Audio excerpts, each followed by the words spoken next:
I'm assistant superintendent. I'm sorry. Assistant inspector. Assistant superintendent.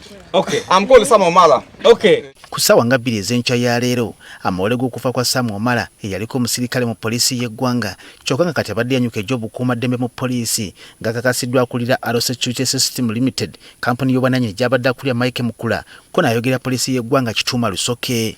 Abadde ayina ekirwadde ekibadde kimusumbuwa, so mwena mujja kumujjukira nti ya retiringa mu poliisi. Omu ku baana b'omugenzi Divine Omala Mutukuvu agambye nti newankubadde kitaawe abadde mulwadde naye embeera yatabuka mu Desemba w'omwaka oguwedde. Okuva olwo babadde beewoba mu ddwaliro e Mulago okutuusa ku Good Friday embeera bwe yasusse obw'omulamuzi.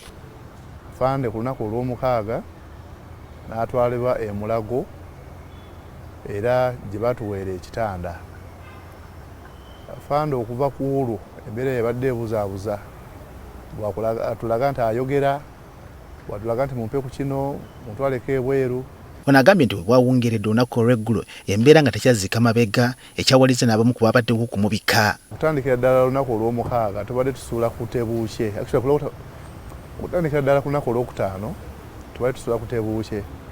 Y'ensonga lwaki mwalabye nga mu mawulire babadde bamubanzire kumubika olunaku lw'eggulo nti agenze newankubadde yabadde asigazaako kikuba mukono.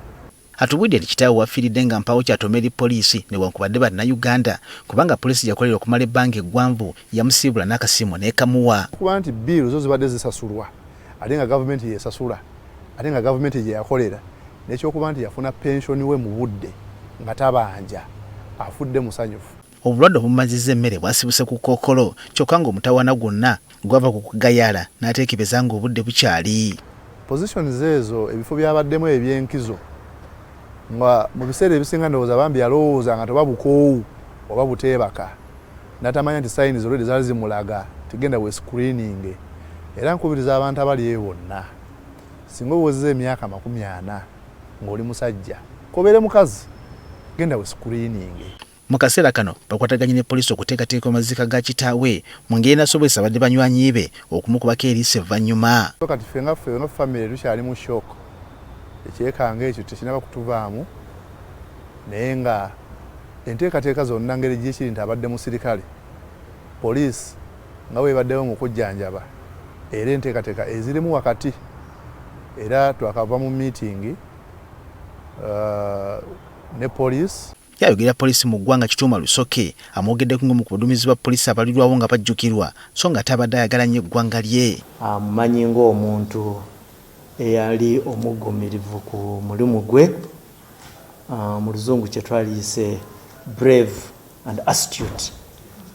Ate yakola omulimu gwe n'agukola bulungi, n'atuukiriza omulimu gwe in line with the assignments nga bwe baali bazimuwa. Baba Arrow Security System Limited babadde akolera mu kaseera kano okumala emyaka 2 bamwogeddeko ng'abadde omukulembeze omulungi era gwe bayigiddeko ennyo. Afande Omala tulaze nti ebitiibwa tebikuyinula eri abantu era okwagala kw'abadde alina eri eggwanga lye gwe mukwano gw'abadde ayoleseza mu private security kulaba nti naffe era atuteekateeka. Omala ajjukira nnyo okubeera omusaale mu kufufumya ebikwekweto bya walk to work mu kibuga Kampala ebyali bikulembeddwamu na FDC w'akaseera ako Dr. Kanokiza Besigye ko n'okwekalakasa okulala kwonna okwagoberera. We yanjukira egy'obukuumaddembe nga yadumira ebikwekweto mu bbendobende lya Kampala North. Omala waafiiridde ng'emyaka egy'obukulu awezezza 64. You arrest me. Let me clear the road.